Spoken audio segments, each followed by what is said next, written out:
नगर निगम के चुनाव पास आने वाले थे। पूरे कानपुर शहर में टिकट को लेकर मारामारी शुरू थी, लेकिन सबसे ज्यादा चर्चा में वार्ड नंबर 40 की सीट थी। वो इसलिए क्योंकि इस बार वहां की सीट महिला के लिए आरक्षित थी।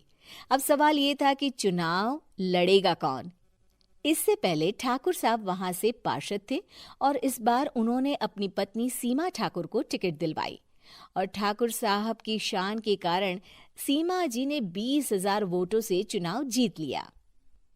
अरे बधाई हो सीमा भाभी, अब तो आप वार्ड की पार्षद बन गई हैं। अब तो हमारे काम आप ही करवाएंगी। अरे ये तो सिर्फ नाम की पार्षद बनी है, वो तो महिला सीट आ गई, वरना पार्षद तो मुझे ही बनना था।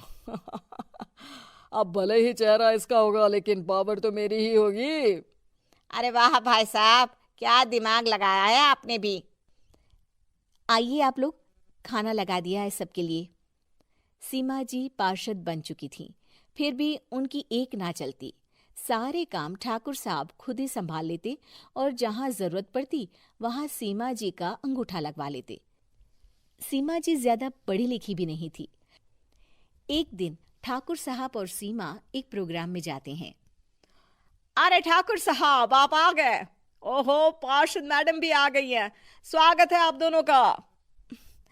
लगता है हमारे पार्षद फंड का सही इस्तेमाल हो रहा है। चलिए अब उद्घाटन करते हैं। ये लीजिए ठाकुर साहब कैची, आप ही सबसे पहले प्रवेश कीजिए। सब लोग आगे निकल जाते हैं और सीमा जी पार्षद होने के बावजूद भी पीछे खड़ी रह जाती हैं। वो देखती हैं कि वेलकम बोर्ड पर उनका नाम है, लेकिन महिला होने के कारण कोई उनका सम्मान नहीं कर रहा। अगले दिन एक आदमी उनके घर आता है। अरे ठाकुर साहब नमस्कार। कल ना हम नोटिस किए कि हमारा घर तो अवैध है और नगर निगम वाले उसे तोड़ने आ रहे हैं। अरे कुछ कीजिए ना ठाकुर साहब। देखो भाई, मैं तो ज्यादा कुछ कर नहीं सकता, पर अगर तुम सबकी जेब गर्म कर दो तो कुछ हो सकता है। कुल मिलाकर 4 लाख लगेंगे। अरे 4 लाख ठाकुर साहब? अरे भाई, मैं अपने लिए नहीं मांग रहा हूँ। दरोगा है, इंजीनियर बाबू है, बड़े साहब है, सबको देना पड़ता है ना थोड़ा थोड़ा। बोलो है मंजूर? तभी वहां अचानक सीमा जी आ जाती हैं। अरे ये आप क्या कर रहे हैं? पहले इन्हीं लोगों से तो आपने वोट मांगे, अब इनसे ही पैसे ले रहे हो। अरे चुप रहो तुम। तुम्हारा काम है सिर्फ अंगूठा लगाना, तुम वही किया करो। मुझे दूसरे काम तुम मत सिखाओ, समझी? और तुम ना जाओ, अब पैसे लेकर आओ, वरना जेसीबी किसी भी वक्त आती होगी। सब कुछ ऐसे ही चलते रहता है। एक दिन सीमा जी और ठाकुर साहब को एक लोकल मीटिंग में बुलाया जाता है। वहां पर कई और अधिकारी लोग भी मौजूद रहते हैं। अब मैं चाहूंगा कि ठाकुर साहब हमारे बीच 2 शब्द कहें।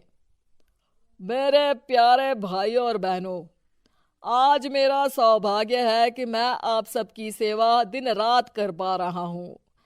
आपने मेरी पत्नी को भारी मतों से जिताया है, इसलिए मैं आप सभी का शुक्रगुजार हूँ। मैं आप सबसे वादा करता हूँ कि हमेशा की तरह हमारे वार्ड में किसी को कोई तकलीफ नहीं आने दूंगा। सभी लोग तालियां बजाने लगते हैं।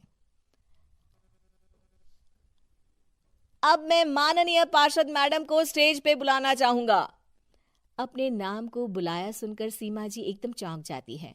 उन्हें बिल्कुल उम्मीद नहीं थी कि इतनी बड़ी जगह उन्हें मंच पर बुलाया जाएगा। जैसे तैसे वो मंच पर चढ़ती हैं। ऊपर जाते ही सीमा जी को सारी पुरानी बातें याद आ जाती हैं कि किस तरह उनके पति उन्हें कभी भी आगे बढ़ने नहीं देते और उनके नाम से गलत काम करते हैं। वो बोलने लगती हैं। मैं आपके वार्ड की पार्षद सीमा हूँ।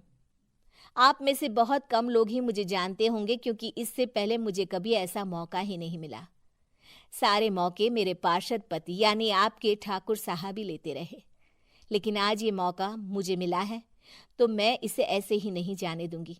मैं आपको ये बताना चाहती हूँ कि आपके ठाकुर साहब मेरे नाम की आड़ में गैर कानूनी काम करते हैं, जिस पर अंगूठों के निशान मेरे होते थे। इसीलिए मैं अपनी गलती मानती हूँ और आज अपने पद से इस्तीफा देती हूँ, ताकि आगे से कोई गलत काम ना हो पाए। अब फैसला आप सबके हाथ में है कि आप हमें क्या सजा देना चाहते हैं। सीमा जी की बातें सुनकर ठाकुर साहब के चेहरे का रंग उड़ जाता है और वो शर्म से मुंह नीचा करके वहां से चले जाते हैं और पद से इस्तीफा देकर ही सही सीमा जी अपने आप में आत्मविश्वास महसूस करती हैं।